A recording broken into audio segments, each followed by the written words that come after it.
Application of the Eightfold Path in life. Right speech. Welcome back everyone to Mind Podcast. The Mid-Autumn Festival, also known as the Children's Festival in Chinese and Vietnamese culture, is a time when parents show more care for their children, seen as both a responsibility and a commitment. Across the world, there are complaints about child labor. Children who should be enjoying the love and care of their parents, guided into schools to learn from teachers, and trained in moral values to become independent and useful for themselves and others later in life, are instead burdened with adult responsibilities to provide for themselves and their family. The Mid-Autumn Festival should not be merely understood as a time when parents give cakes and lanterns to their children. These tasks should be done regularly every day. Traditional games, support, and means for the psychological and physical development of children, crucial. The education provided by parents to children is essential. Most children today dislike harsh, critical, and stern words from adults. Therefore, speech is seen as an art of communication. When the ears are open, heart will deeply feel. Children can sense the heart, and parents will find it easier to guide and educate their children. Right speech, the art of happy communication. Each component of the Eightfold Path plays an important role. Right speech is not only about communication with oneself, but also with others. Communication is always a two-way street. Even in situations where one of the two people has lost the ability to speak or hear, communication still occurs in a very natural way. We still have body language. Communication never ceases. In cases of impasse between spouses, between parents and children, or between siblings, communication still takes place. We do not pay attention to communication skills. Our loving, caring words for someone who deserves it might sometimes bring sadness instead of joy. When analyzing right speech in the Eightfold Path, we gain the key experience to help ourselves and others overcome obstacles, whether they are like an iceberg above or below the waterline in social relations. Right speech in the Four Noble Truths is like the fourth precept to all Buddhists are encouraged to practice and includes four aspects. First, stating the truth. Second, speaking words that build and unite. Third, speaking words that are cultured and respectful. Fourth, speaking words that are beneficial and valuable. Most people, if not careful, may think the fourth precept is just about not lying. However, this neglects the other three important aspects of communication. The declaration of truth is the first step. Without the other three aspects, communication is considered blocked. In the declaration of truth, the Buddha wanted everyone to respect the person they are communicating with, whether directly or indirectly. What we say should never be fabricated, making up something that does not exist, or turning something that does exist into nothing. We're telling tales like turtles with fur, rabbits with horns, or talking about things that never happened. Embellishing or misrepresenting things contrary to their true nature diminishes the credibility of the speaker. Joking and playing around can lead to a loss of trust, so that when you speak the truth, no one believes you. Many people think that joking doesn't hurt anyone. Legally, we may not be at fault, but morally, it's not right, and the consequences for ourselves and others can sometimes be significant. Price of joking. When visiting the Great Wall of China, tourists are told the story of a powerful king who loved a beautiful woman who rarely smiled. The king, wanting to make her smile, took her to the Great Wall. At various intervals along the wall, there were watchtowers equipped with firearms and kerosene for lighting fires. When enemies approached, the guards would light fires in the towers. Seeing the flames from the capital, the reinforcements would rush to the king's aid. The king thought this was the best way to make his lover smile and ordered the towers to be set on fire. Soldiers immediately gathered to protect the king, and the generals, surprised and anxious, rushed to the scene. Upon arrival, they found the king leisurely enjoying himself with no enemies in sight. The generals, astonished, knelt before the king and then left in discontent. The king continued to enjoy his time with the beautiful woman. A few days later, real enemies attacked, and when the king ordered the fires to be lit, no one came to his aid because they thought he was joking. Clearly, staging a false enemy attack just for amusement can be seen as a form of communication. It's akin to signaling that the enemy is coming and calling for help. When we convey information that is not true, our credibility diminishes to the point where, at some point, people, even if they still like us, come confused, not knowing whether we are serious or joking. After the 9/11 attacks in the United States, aviation laws were amended so that anyone who jokes about having a bomb or being a terrorist on a plane is not only fined, but could also face several years in prison. According to security laws, when someone reports or claims there is a bomb endangering lives, plane cannot take off, or if it's already airborne, it must land immediately. The harm of joking is hard to measure. Once caught joking, even 100 truthful statements thereafter may not be believed. Words of harmony. When interacting with people whose personalities we do not understand, we risk losing friendships, family bonds, and essential social connections needed for the happiness and well-being of all. The second aspect of right speech is speaking words of harmony and unity. We should avoid saying negative things about one side to the other, causing discord where there was once harmony, turning unity into division, friendship into conflict, and peace into opposition. Many people, though well-intentioned, lack method, experience, and knowledge, turning into gossips. Men become gossipers, and older people become chief gossipers. In Vietnamese culture, the term ba tam, gossiping woman, is used instead of om tam, gossiping man, likely because women tend to gossip more than men. What we focus on is the number 8 in Vietnamese, represented by 2 connected circles, symbolizing involvement in other people's affairs, talking back and forth in all directions, which entraps like a handcuff that is difficult to escape. Buddhist precepts advise monks not to engage in matchmaking. When things go well, no one remembers. When they go wrong, blame is placed. In business too, connections can lead to entanglements. Most gossip causes division. What we do not know to be true should not be eagerly spread. Doing so leads to many consequences, and the degree of division caused can be like a glass of water shattered. Though it may be put back together, it is no longer aesthetically pleasing, safe, or hygienic. Better to remain silent or cautious in speech than to speak hastily. Once trust is lost, repairing it is very difficult. Relationships built over 30 years, 20 years, 10 years, or even 5 to 7 years can be destroyed in an instant by a double-edged word. Human psychology is sometimes contradictory. Few remember the good, but many remember the bad forever. Hundreds of beneficial words may be forgotten, but a single slight can be carried to the grave. Buddhists should avoid such behavior. Many people still have this habit, but we should not fall into the trap of divisive speech or double-tongued words to avoid facing legal or karmic consequences.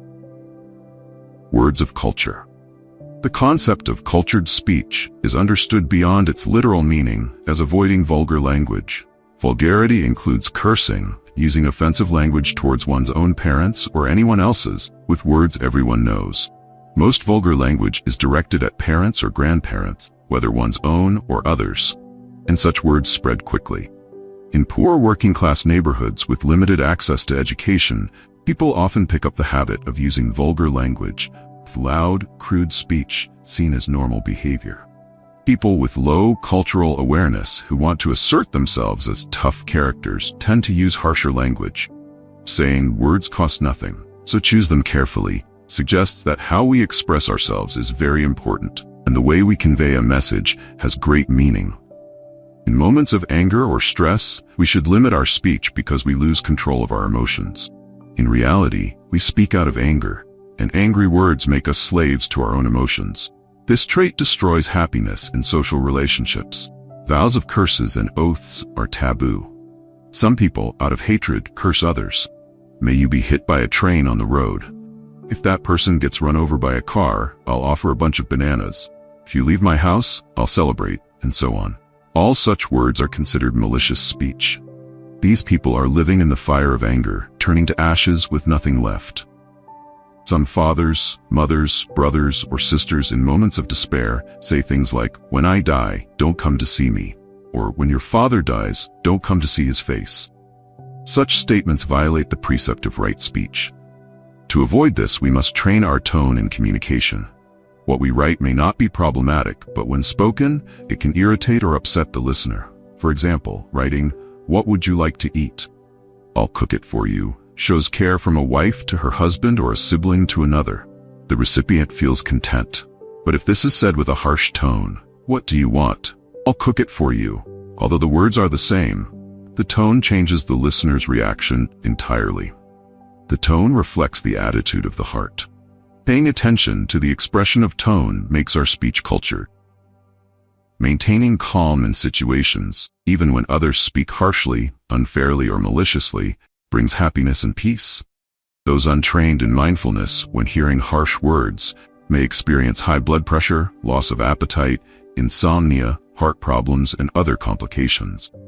Speaking beautiful words, what the Buddha called words of loving kindness, with compassion, containing the substance of love and understanding, benefits both the speaker and the listener.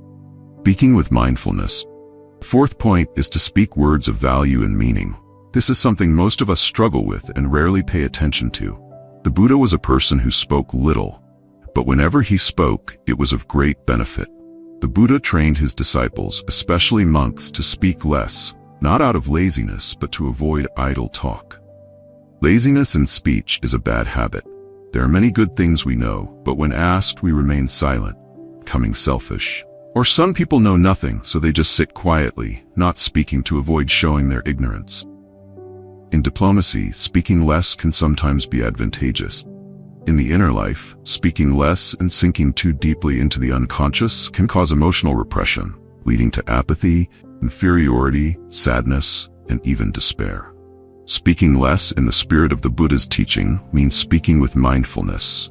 Annoying things do not linger in our ears. They are completely flushed out, leaving no trace in the mind. Suppressed feelings need to be transformed through the practice of mindfulness. Scriptures call it holy silence, or silence in meditation. The silence of saints in meditation is a transformative silence.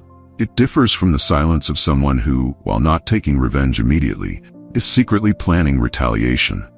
Such silence is like tasting honey while lying on thorns, plotting revenge. Holding on to resentment like that slowly destroys oneself. The one holding the grudge may or may not eventually die, but the person who holds on to it kills themselves little by little. A Buddhist, when speaking, should speak good, righteous, and valuable words, not to elevate oneself to make others weary of them.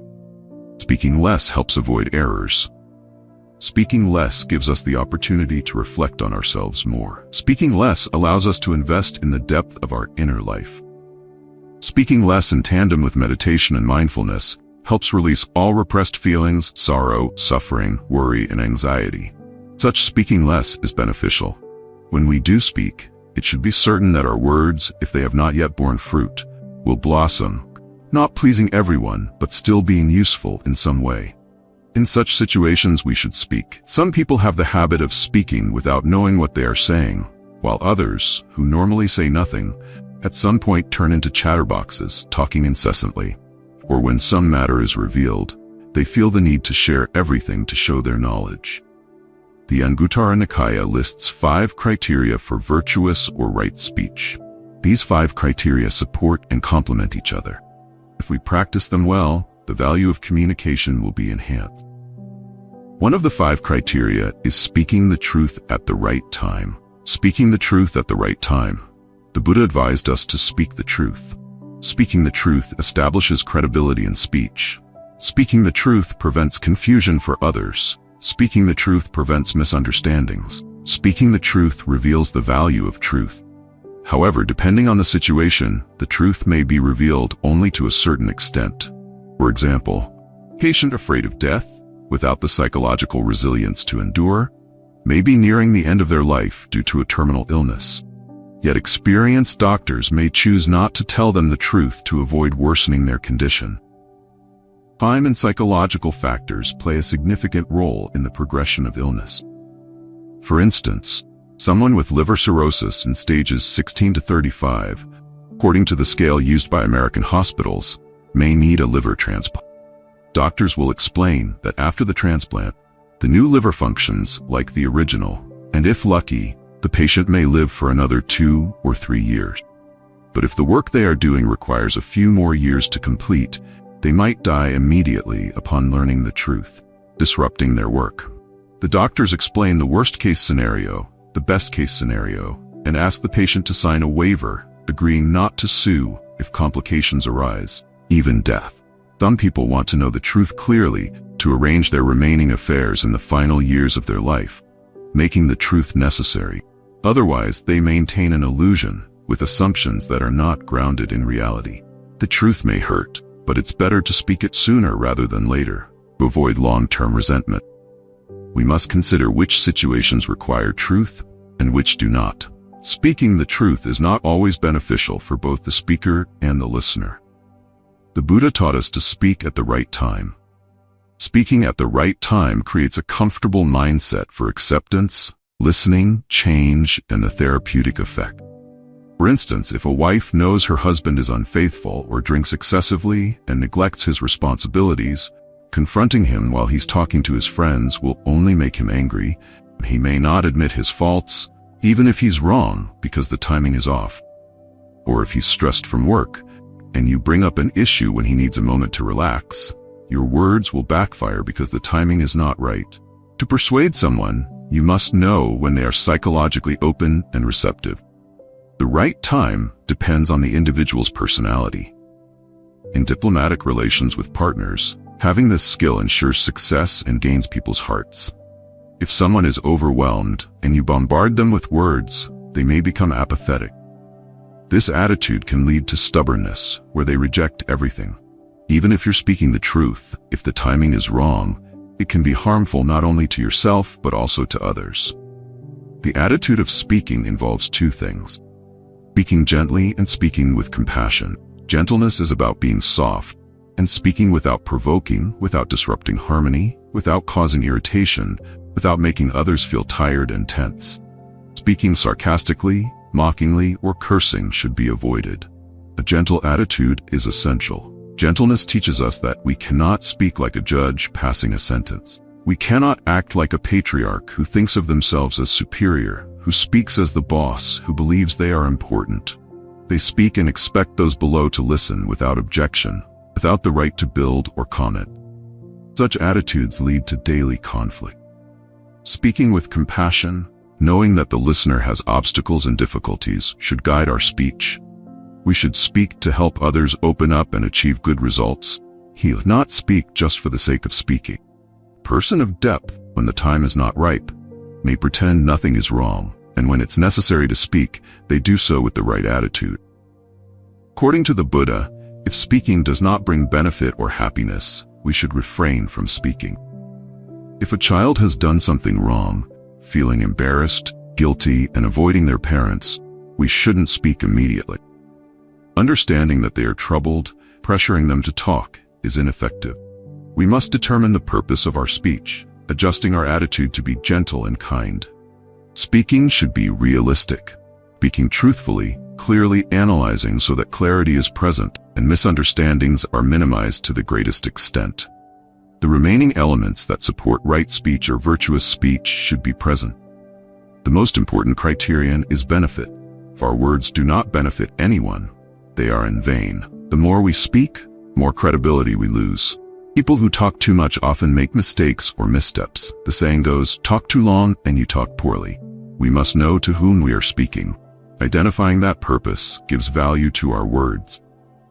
Situations when to speak. The middle-length discourses outline 6 situations, identifying when to speak and when not to. Each situation includes 3 details, with each detail considered a criterion and a measure. By studying these 6 situations, we can overcome weaknesses in speech, mistakes in communication, and the counterproductive effects of speech, which sometimes negatively impact both the speaker and the listener. 1. First situation. Something we know to be untrue, if spoken, does not serve any purpose, and the listener is completely disinterested.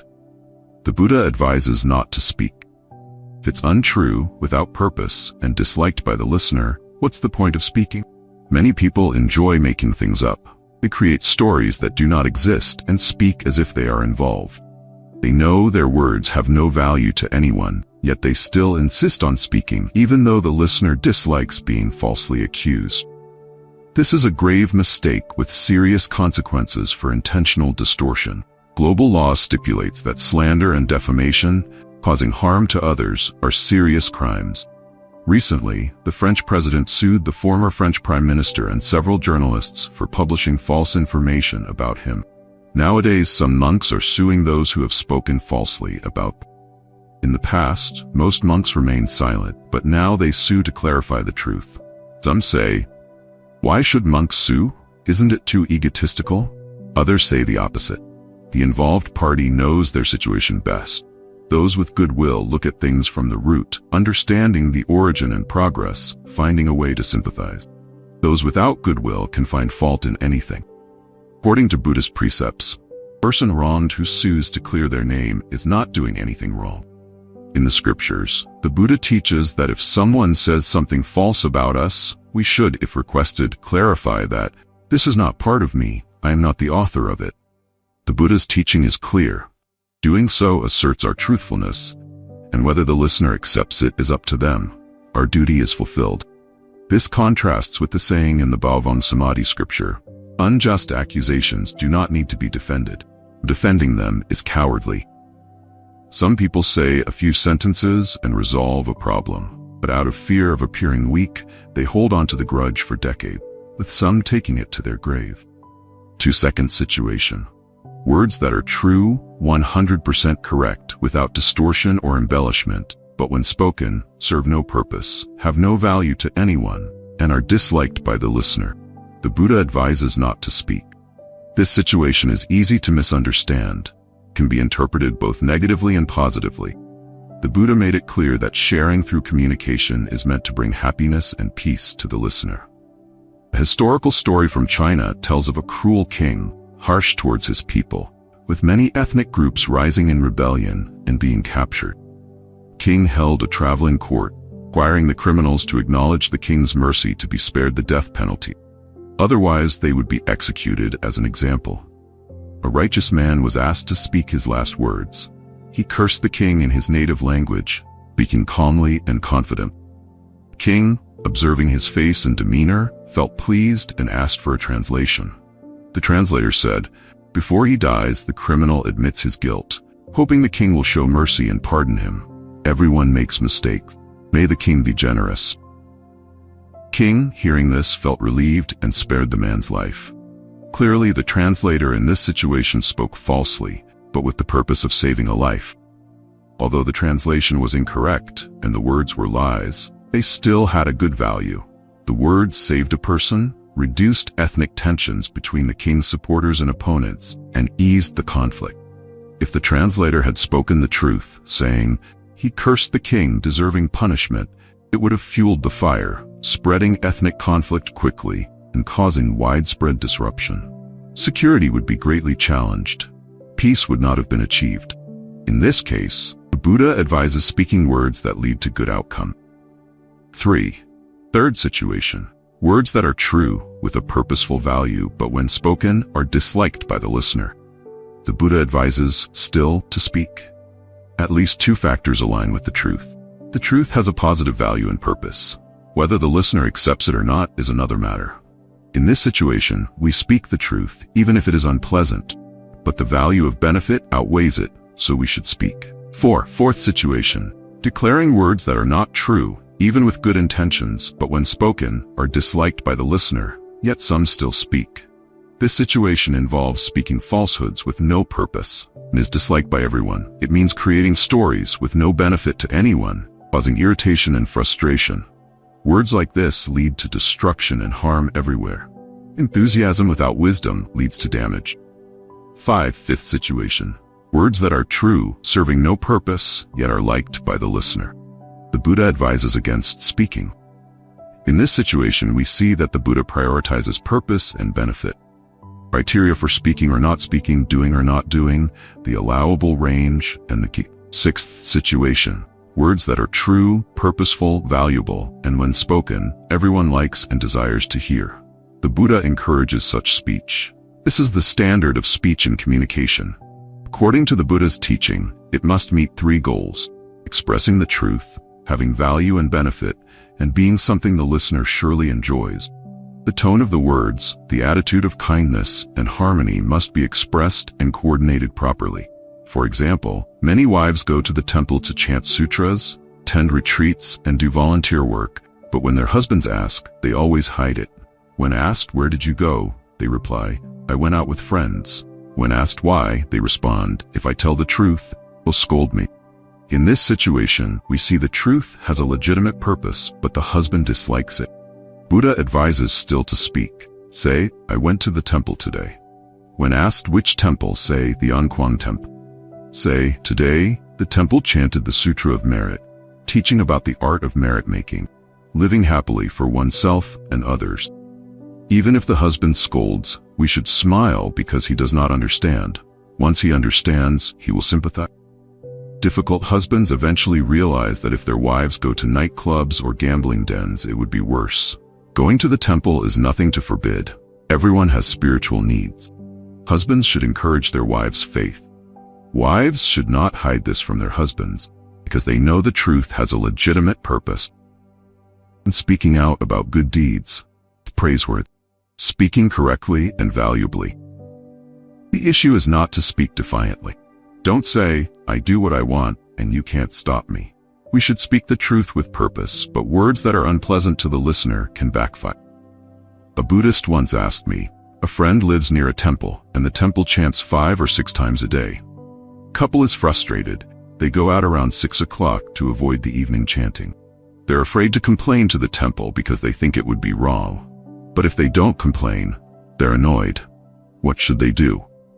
I replied, "The houses around the Gyakno temple also complained that if the temple doesn't chant, they will file a complaint.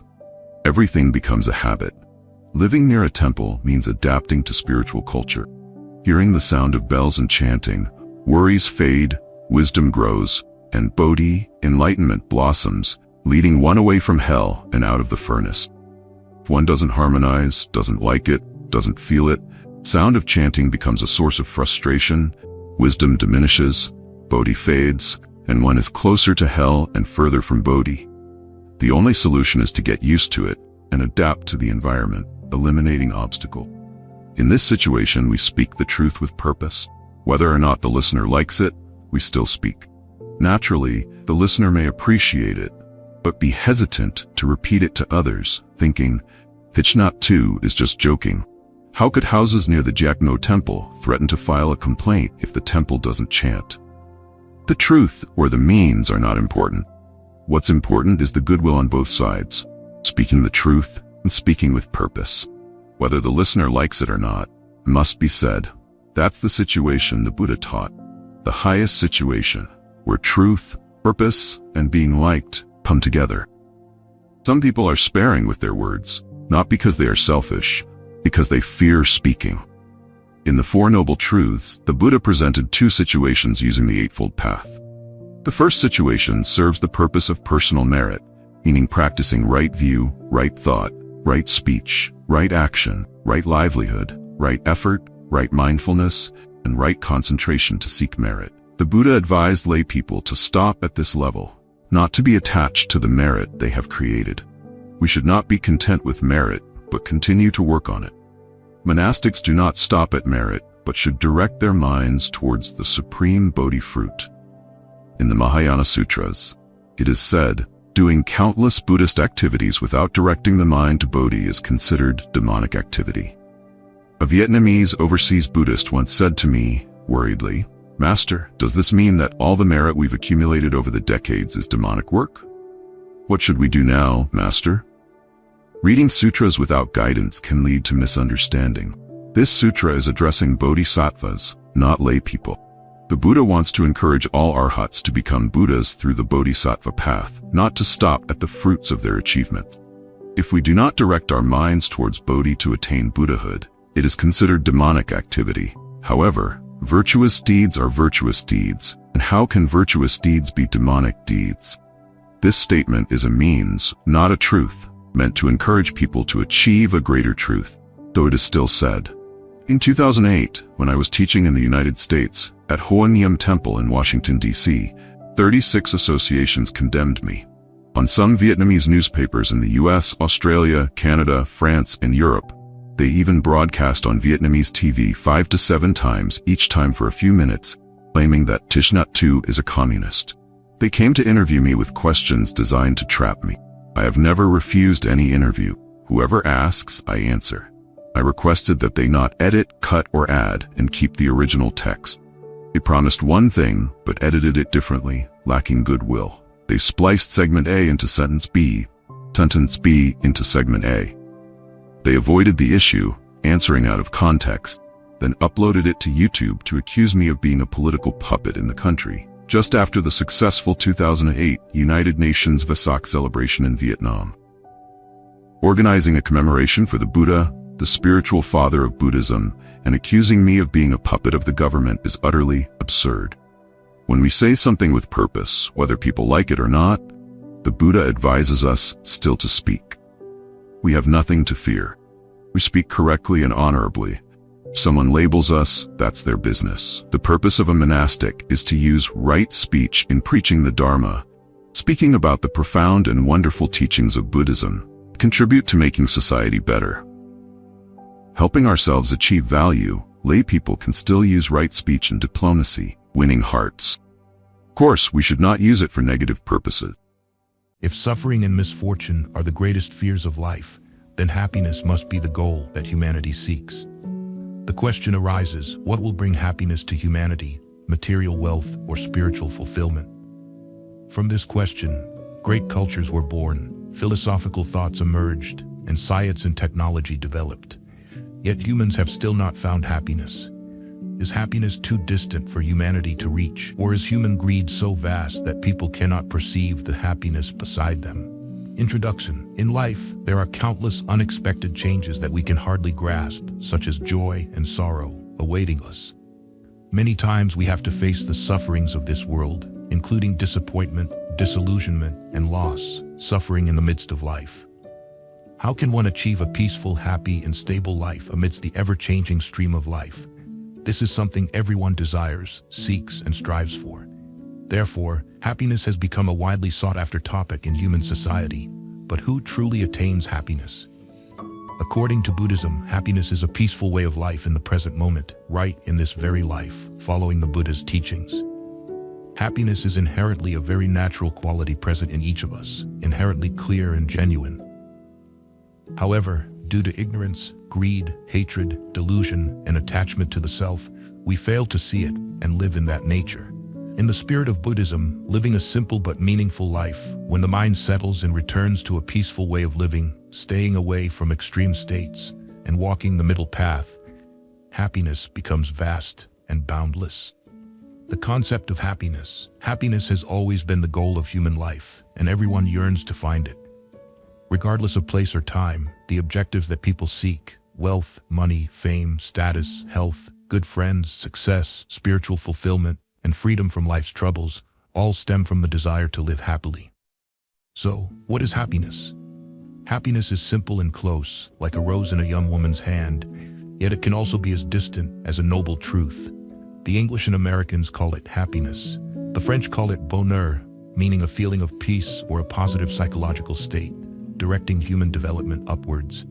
Happiness is synonymous with peace, joy, the satisfaction of both body and mind, human morality, or the transcendence of anxiety and trouble. However, happiness is just a vague concept without a definitive form. This is because human emotions are different and always changing, never static, like a thirsty person who finds happiness in drinking water, whereas someone who is not thirsty and is forced to drink may feel misery and discomfort.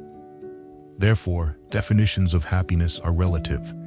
Happiness is always associated with positive feelings about life, noble aspirations within each person's consciousness, expressed in social life through words, actions, or through the calm and serenity of the inner self amidst life's anxieties and busyness.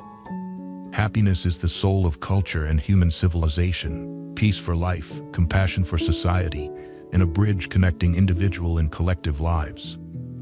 Therefore, it can be said that where there is happiness, there is peace, and where there is peace, there is no suffering or misfortune. The purpose of life is happiness.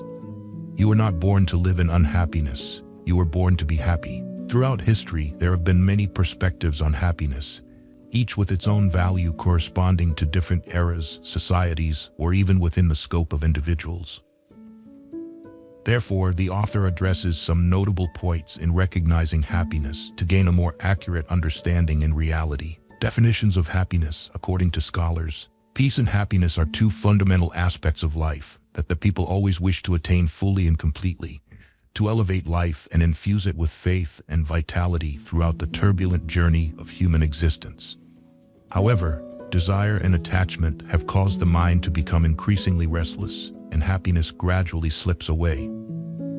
We are dissatisfied with many desires or burdened with the anxieties and joys of worldly affairs, causing the body and mind to be trapped in a cycle of mundane troubles. This shows that the process of achieving happiness involves accepting difficulties and challenges. Moreover, one must accept the values that change over time. This will be a great challenge for everyone, but if a person has the courage and equips themselves with the skills to endure well, they hold the key to success and can unlock the door to happiness. The first lesson in achieving happiness is patience and the ability to let go, which will generate positive energy and lay the foundation for life. A leaf falls, wherever it lands, it returns to Mother Earth. A flower blooms, wherever it blossoms, it spreads fragrance. A person lives, wherever they are, there is life. Embracing circumstances brings freedom, and a peaceful mind is our true home. Yesterday grows more abundant, while tomorrow grows less. The path we travel has become longer. We have met more people. It is at this moment that we realize the most beautiful scenery of life is when the inner self is calm and at peace, and the mind is clear and alert. This shows us that training the mind is the most effective method that the Buddha taught for daily practice. It helps alleviate the physical and mental suffering that burdens our consciousness, allowing everyone to remain calm and peaceful. Buddhism has emerged in the world and entered into the spiritual life of individuals with the sole purpose of recognizing the nature of existence and suffering. Additionally, the Buddha taught methods to identify and eliminate suffering, leading to peace, or in worldly terms, tranquility and happiness, when suffering and pain are absent. Therefore, the appearance of the Blessed One brought happiness for the majority, peace for the majority, out of compassion for the world, for the benefit, happiness, and peace of gods and humans. Who is this person? It is the Blessed One, the Arahant, the fully enlightened one. This very person, monks, when appearing in the world, brings happiness for the majority, peace for the majority, out of compassion for the world, for the benefit, happiness, and peace of gods and humans. In the pursuit of happiness, there are two important aspects that must be fully addressed to bring about peace and happiness: the material and the spiritual. If both are stable and fulfilled, the state of mind will increasingly flourish, creating a foundation for happiness. Therefore, the Buddha taught, "I observe the world, and there is nothing that changes as rapidly as the human mind." Why? Because the human mind changes very quickly in response to circumstances. In the worldly and the supramundane realms, nothing can compare. You should maintain the nature of the mind in this way. Buddhism views humans as the center, the main subject, which is a very progressive thought. If the human mind remains greedy, selfish, and authoritarian, human society will continue to be like hell. Conversely, if the mind is treated, reformed, and made flexible, purifying greed, anger, and delusion, human activities will become enlightened, and society will become beautiful, a terrestrial paradise. In summary, Buddhist education is fully built on four virtues: moral virtue, intellectual virtue, practical virtue, and resultant virtue. These form the foundation for bringing peace, benefit, and happiness to humans. Buddhist ethics promote a life of purity, cleanliness, and health, as only a pure life can ensure a happy life. In the Discourse on the Simile of the Cloth, the Buddha affirmed, according to Buddhism, the mind's reaction to sensory events, or the habitual pursuit of pleasure, resistance to pain, or unconsciousness towards neutral feelings, is the reason for the arising and growth of the defilements of greed, hatred, and delusion, which in turn means the arising and growth of suffering. The more the mind reacts or is entangled in sensations, the more greed, hatred, and delusion have the conditions to grow. Therefore, peace and happiness do not come to us easily. They are achieved through the process of effort and self-improvement to master one's own mind and actions. In the context of human life, which is gradually losing balance, our peace and happiness tend to decrease while anxiety and unrest increase. It is truly joyous that amidst the uncertainties of life, there are hearts filled with altruism and compassion, offering gifts to life and warming hearts that are in pain and feeling lost in the vastness of life. Because what brings us the most happiness and peace is seeing others happy. The Buddha taught 10 important principles in life that help people achieve peace and happiness, from the narrow scope of individual and family to the broader scope of society. These principles are: 1. Every morning when we wake up, we are a new person. What we do today is the most important. 2. Having a precious human body is a blessing. We need to cherish every moment of life. 3. Purity and simplicity are the wings that help the soul soar. 4. Happiness is a feeling. Take it lightly and feel at ease in your heart. 5. Attitude is shaped by practice. We need to be calm and loving. The Buddha's teachings on the heart show that a kind heart enjoys blessings. 6. Happiness is not about accumulating a lot for oneself, but rather giving and sharing what you have with others. That is true happiness. When you are happy, your destiny will be bright. 7. Happiness never comes to those who do not appreciate what they have. 8. Do not try to hold on to things that do not belong to you. Letting go will bring long-term happiness and benefits. 9. Hatred is like holding a hot coal in your hand. You will get burned before you throw it at someone else. 10. Purity and simplicity are the wings that help the soul soar. Peace and happiness are inherent in each person. The key is awareness and eliminating self-attachment. Buddhist conception of happiness. The Buddhist conception of happiness is always rooted in a life of morality, peace, meditation, wisdom, and liberation. This way of living elevates humans to a supreme position, affirming that they have the ability to eliminate all suffering and end the cycle of birth and death. If a person has sufficient willpower, mindfulness, concentration, wisdom, and effort, and lives a pure and healthy life, they can ensure a life of peace and happiness. The Buddha taught, "Monks, in the past and now, I teach only suffering and the way to end suffering." Teaching about suffering and the path to its cessation is essentially about happiness and how to live a happy life here and now, in this very life. Whether one experiences peaceful happiness or suffering and misfortune depends on their virtuous or unwholesome actions. Buddhism does not grant blessings or salvation. Instead, it teaches people how to live in a way that they can fully enjoy peace and happiness and escape the suffering of birth and death. The Tathagata is merely a guide. Whether one follows the path is their own decision. Just like a skilled physician who knows the illness and prescribes medicine, it is not the physician's fault if the patient does not take the medicine. In the Many Feelings Sutra and the Magandiya Sutra, the Buddha speaks of various types of joy and happiness that people can experience, such as sensual pleasure, heavenly joy, meditative joy, and the joy of liberation. Typically, the concept of happiness involves the enjoyment of sensory pleasures conditioned by the senses, such as beauty, delicious tastes, pleasant fragrances, soothing touch, sweet words, and beautiful thoughts, which are called happiness. Buddhism does not deny this. However, how these pleasures are perceived and enjoyed is of concern in Buddhism, as sensory happiness is a condition that contributes to the formation of this world. In other words, the nature of the world of desires is formed from the sensation of sensory pleasures, which in the scriptures, the Buddha often refers to as the realm of desire. The realm of desire means the pleasures belonging to the realm of desires. The peace and happiness of these desires have their value in sweetness, causing people to mistakenly believe it to be the truth. Thus, the more people chase after desires in this world, the more they suffer, suffering either from unfulfilled desires or from the impermanence and change inherent in material or psychological states. Alongside the sensation of happiness that humanity experiences, there always exists the sensation of suffering and misfortune. Sensual desires bring little joy and much suffering, many troubles, and therefore, much more danger.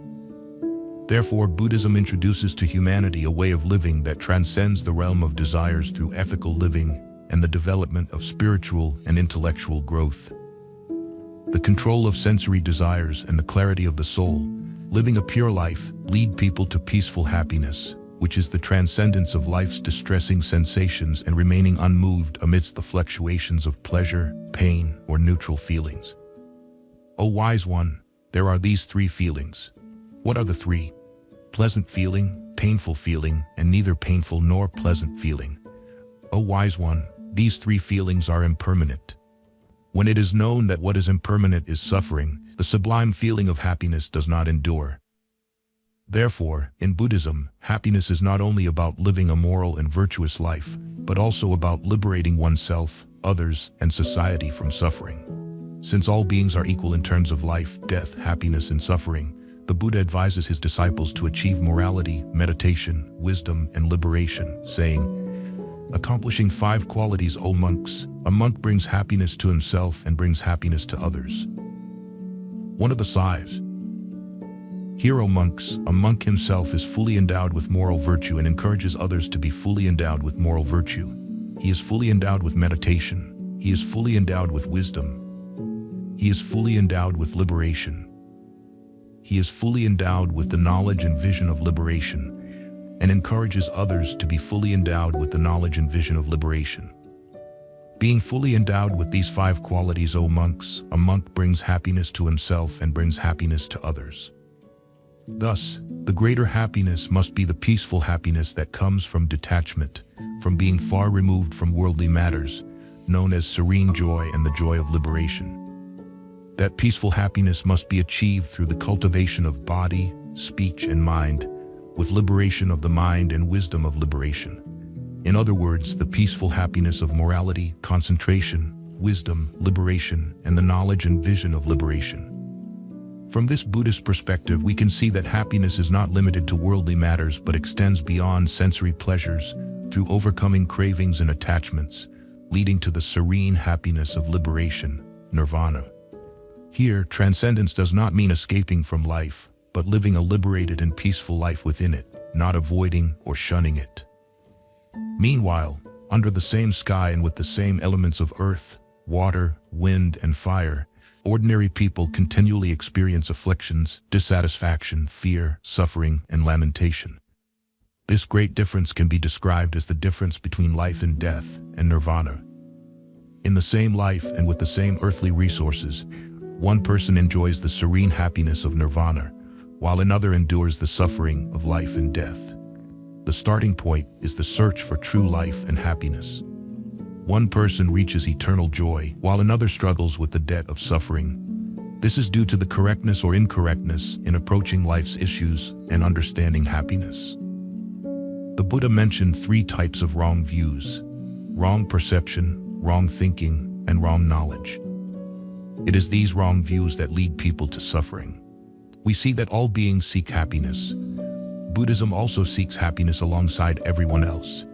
If we use the term practice to refer to the pursuit and realization of happiness, then indeed, all of humanity practices. Some practice to achieve wealth, some practice to attain sensual pleasure, some practice to gain fame, and some practice to acquire knowledge, all things that the world considers to be happiness. But unfortunately, because they do not see that all these things are impermanent and non-self, all of them are meaningless in the face of the ceaseless flow of life, which is essentially the ceaseless flow of death. Suffering, regret, and the inability to hold on to them are inevitable. We recall that Shakyamuni Buddha renounced everything, things that he possessed in far greater quantity and quality than ordinary people. Not because he abandoned happiness to seek asceticism. If one thinks that Buddhism is the denial of happiness and the pursuit of asceticism, then Buddhism probably would not have survived until today. On the contrary, Buddhism is thoroughly positive. It is the path to end suffering and realize eternal joy. But because he saw that the happiness he had was only temporary, based on the impermanence and non-self of the world, therefore, he gave up everything to practice, to achieve the ultimate and eternal happiness called nirvana. The Buddha's renunciation is an invaluable lesson for the world, for each human being, that happiness is not found over there, in empty and perishable things, but right here, in the realization of unconditional joy, the ultimate goal of human life, which we can call by various names according to our preferences, inclinations, and capacities. Nirvana, Dharma body, enlightened nature, complete compassion and wisdom, Buddha nature, the original face, referring back to the three aforementioned wrong views, wrong perception, wrong thinking, and wrong knowledge. Scriptures often mention four aspects of these wrong views. 1. Seeing impermanence as permanence. Seeing dissatisfaction and suffering as satisfaction and happiness. 3. Seeing non-self as self. 4. Seeing impurity and filth as purity and cleanliness. By chasing after these wrong views, one experiences the suffering of birth and death. The world has posed the problem incorrectly and then either does not know how to solve it or solves it incorrectly, leading to an endless chain of mistaken links. Because people do not see dissatisfaction, suffering, emptiness, impermanence, and non-self, they seek happiness in suffering, seek something in nothing, seek permanence in the continually arising and ceasing, and seek self where there can be no self. They end up chasing illusions, ultimately finding only suffering, emptiness, decay, and insecurity. In contrast, Buddhism is extremely simple yet profoundly deep. Do you feel pain, unease, and boredom? The truth of suffering. You must find the real cause of that suffering, the truth of the cause of suffering. And when the cause of suffering is clearly seen, the suffering immediately dissipates because it no longer has a place to take root. When the cause of suffering is seen, no one continues to cause themselves suffering. Once it is realized that the burning sensation is caused by oneself holding a flame, no one continues to burn themselves. The truth of the cessation of suffering. The process of resolving suffering and pain is now clear. It depends on whether we apply it and to what extent. The truth of the path to the cessation of suffering. Suffering, dissatisfaction, and the impossibility of true fulfillment are inherent in life. Just as the Shurangama Sutra says it is impossible to cook sand into rice, or the Perfect Enlightenment Sutra says it is impossible to wait for illusionary flowers to bear fruit, every human being has experienced this. However, few see the essence of suffering and dissatisfaction beyond its superficial manifestations. Perhaps few philosophical schools have approached the first noble truth of Buddhism, the truth of suffering, as closely as the existentialist movement in mid-20th century Europe. With the economic insight of writers, the deep contemplation of philosophers, and a subtle empathy, existential philosophy perceives the suffering inherent in the human condition, being thrown into life bewilderingly, the randomness of existence, limited circumstances, the finiteness of life, the constant orientation towards death, the inescapable loneliness, the uncertainty, and the fragility of human life to the point of futility. Human life can feel as unbearably meaningless as the myth of Sisyphus, perpetually rolling a boulder up a high mountain, only for it to roll back down again, and then rolling it back up, only for it to fall again. This perhaps symbolizes each lifetime's unending struggle and failure to achieve liberation. Failing to see the truth of the cause of suffering, samudaya, the cause of all afflictions, suffering, finiteness, and failure, and the ultimate solution for the human condition, which is the truth of the cessation of suffering, nirodha, existentialists resort to choosing a misguided solution and deem it the meaning of life. When they see that life is bounded by the limits of birth and death, and when they see that life is finite and absurdly futile, they grant humanity a right even smaller and more fragile than the span of human existence. The right to rebellion and choice as expressions of freedom. The freedom they speak of, in a life confined by ignorance and delusion, is inevitably a limited and sorrowful freedom. We can see that existential philosophy has helped humanity reflect on its finite nature and the eternal issues that come with it, confronting individuals with loneliness and emptiness as they face themselves, placing them face to face with the inescapable reality of death, and exposing the vanity of all attachments. It can be said that they have approached the first noble truth of Buddhism, the truth of suffering, dukkha. However, they cannot go further to see the cause of suffering, which is the truth of the cause of suffering, samudaya, and thus cannot resolve the human condition, the truth of the cessation of suffering, and the truth of the path. Consequently, their philosophy becomes pessimistic and leads to a dead end. Reflecting to see suffering but not being able to solve it only deepens the suffering. This is not unique to existential philosophy. Literature and human culture often remain entangled within the bounds of the truth of suffering. It must be said that many people, both past and present, see Buddhism only in the phase of the truth of suffering, dukkha, leading to the very mistaken belief that Buddhism is pessimistic, world-denying, and nihilistic. If Buddhism stopped at the truth of suffering like existential philosophy, it would not be Buddhism and would not have remained a source of life for humanity to this day. Buddhism is profoundly positive, as it not only points out the bound state of human existence, but also identifies the cause of this bondage, severs the bonds, and truly liberates humans through an essential path. Perhaps this is why existential philosophy, with its leading intellectual and cultural figures of Western culture, only flourished for a few decades in the mid-20th century. When Buddhism truly emerged in the West, the existential movement in Europe and the Beat generation in North America quickly faded.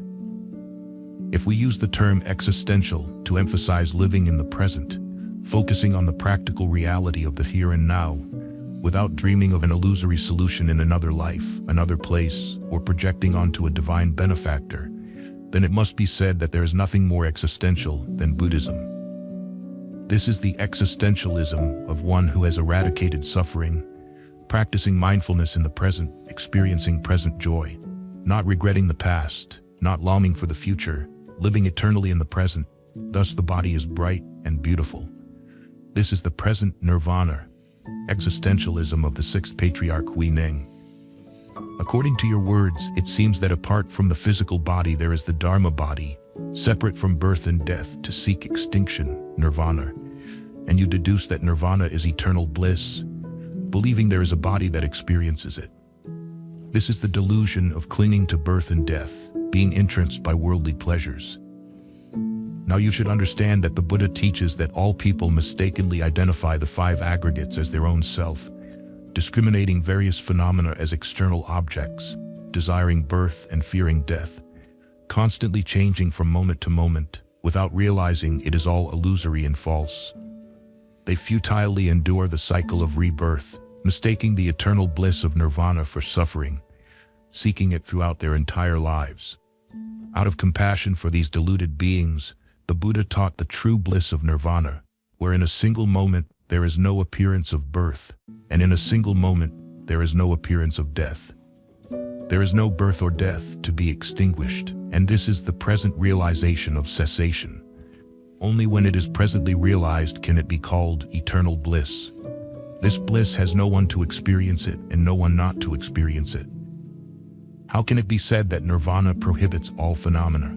Happiness is real.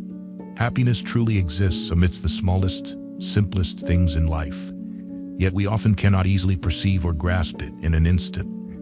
Once we understand and apply the teachings of the Buddha in our daily lives, we will no longer have the desire to search, nor will we feel lonely, suffering, or sorrowful during the challenging and tumultuous journey of life.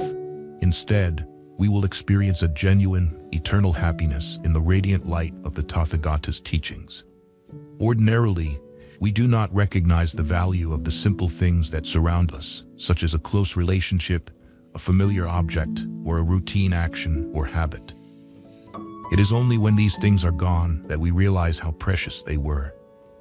There are many things that seem ordinary at first, but later we find them to be very important and meaningful. Therefore, we should appreciate and reflect on this to understand that living is being happy, and we must care for and nurture this happiness every day. Living simply allows us to feel that everything becomes lighter and provides moments to truly savor life. The present is a time free from the pain and troubles of the past and without the anxieties and desires for the future. We must appreciate the fortunate, beautiful, and happy things around us, making life more meaningful and worth living. Happiness is not far away. It is here, right now. The crucial thing is whether our eyes can see it and whether our hearts can feel it. Knowing how to let go is also a way to achieve happiness. Letting go means releasing greed, anger, ignorance, and not clinging to things that cause suffering and distress. When our minds are filled with worries and anger, there is no room for happiness. Each of us is fighting for our own happiness. We must wield the sword of wisdom to cut off the afflictions and the bonds that tie us to past memories or to illusory aspirations for the future. By learning to let go, our lives become less burdensome, simple, and light, allowing happiness to appear. Different living environments come with their own advantages and difficulties, but regardless of the circumstances, we must remind ourselves to seek peace and not constantly compare our situation to others. People often think happiness exists in a place where everything aligns with their desires, but in reality, such a place does not exist. Happiness can be found anywhere. The key is whether we recognize it. When we know how to practice, find peace in the Dharma, we can be happy and peaceful within ourselves, no matter where we live. Living is a great happiness, so we must live meaningfully in this fragile life.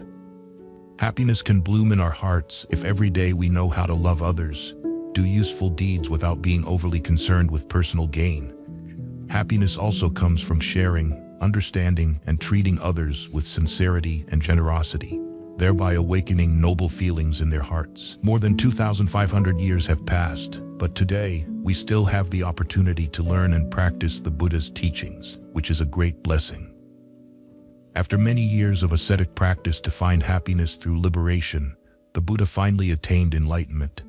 With boundless compassion, he did not forget to teach sentient beings the way to escape suffering and attain the ultimate happiness of liberation like him. Life is a long series of joys, sorrows, sufferings, worries, anxieties, and insecurities. Finding true happiness is not easy. Living in the light of the Dharma, Buddhists can attain true and lasting peace and happiness. Conclusion: happiness in Buddhist philosophy is very simple and accessible to everyone. The light of the Dharma helps us to be content with our present life, to maintain the flame of faith, hope, and to find happiness within ourselves. A person who grasps this secret to happiness will open countless doors to other forms of happiness.